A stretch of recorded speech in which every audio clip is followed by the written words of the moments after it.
How to withdraw from VT markets. Now in this quick video, I'll show you how you can withdraw your fund from VT markets.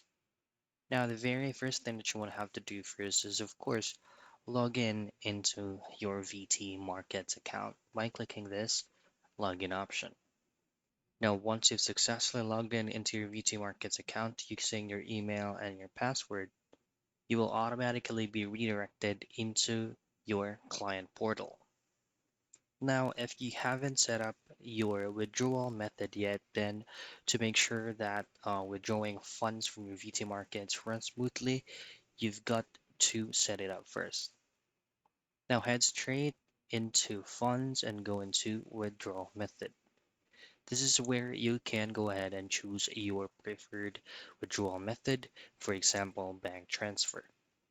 Once you've selected that, just follow on-screen prompts for you to complete the whole process and setting up your method.